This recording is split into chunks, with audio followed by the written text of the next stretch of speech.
ESPN, what the heck happened to you? Picking and choosing who will be tolerated and who you're going to destroy.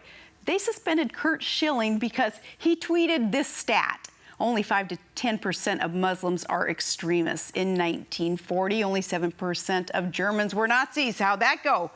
ESPN reacted about as fast as a Schilling pitch, and they started whimpering, Curt's tweet is unacceptable, and we've removed him from assignment. Bunch of water boys over there running the show. There has been crude, rude bile spewing from that network for years. One ESPN affiliate's on-air rant featuring their misogynist, animalistic analysts giggling through an entire X-rated celebration of violence against women. It didn't even draw a chirp from ESPN's top dogs.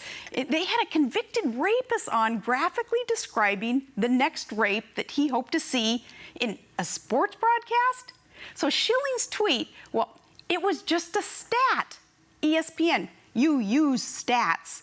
It's true, 88% of Egyptian Muslims do favor death over anyone leaving Islam, and these views are seen by reasonable people as being extreme. So ESPN, by denying the accuracy of that stat, of the tweet, it shows your utter weakness as you guys just swallowing ISIS propaganda. You know, terrorists using ESPN to mislead the public about the very real threat of terrorists.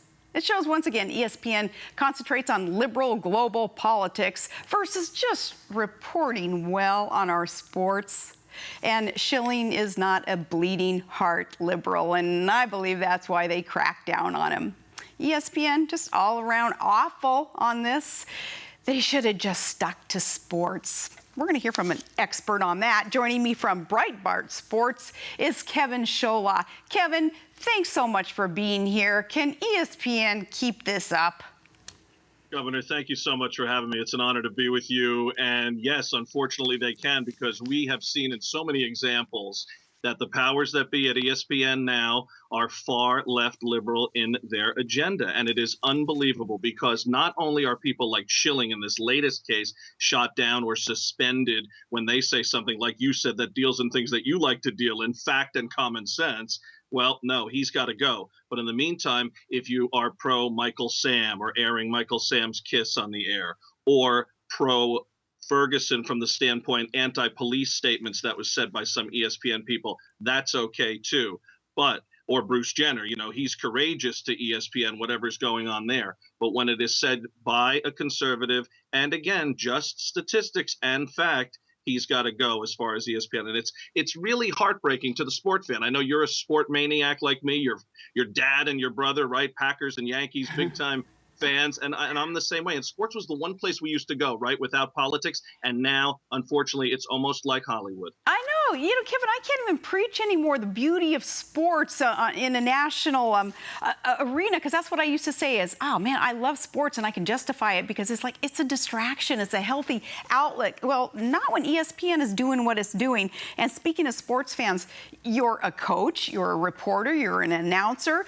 Do you think that other sports fans, not just us, do you think anybody really likes this type of back and forth political talk, or wouldn't people just rather hear about sports?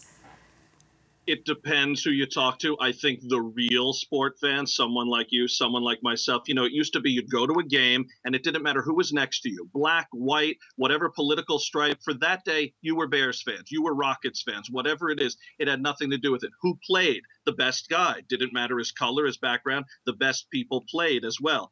But that's not the case nowadays. Some people do like this, and that's what they're trying to do, is bring in more people who really don't care about the game itself. But that's what they do in other ways too. All the crazy rule changes in the NFL by Roger Goodell, all this fantasy football nonsense. It's to bring a lot of these people in who have no idea really what sports is about and don't really like the game itself, but really do like this drama. Well, they don't like the game itself. They like the politics involved. And dear Lord, don't we get enough politics everywhere else? Those of us who love and crave our sports, we're begging. So, good thing Breitbart Sports. Good thing you're there and you can cover what it is that a fan so craves. Two quick questions. One, should Schilling have deleted his tweet then? And two, how are your kids' teams doing? Those are the toughest gigs ever, is coaching your own kids. Well, that's the thing about the Schilling thing. You really you see what he did, but he should have pulled a Trump, for lack of a better term. He should have doubled down and said enough with this apology nonsense. Because if a guy who's won multiple World Series, Bloody Sock, Red Sox, Diamondbacks, a guy like Curt Schilling is forced to apologize, what if you're some third stringer on a team? You'll be scared to talk. And that's exactly what they want. If you don't agree, don't say a word, or we'll do to you what we're doing to anyone, no matter their level. As far as my guys, thank you for asking. Softball and baseball just ended. They're doing great, and now they've moved on to cheerleading and football.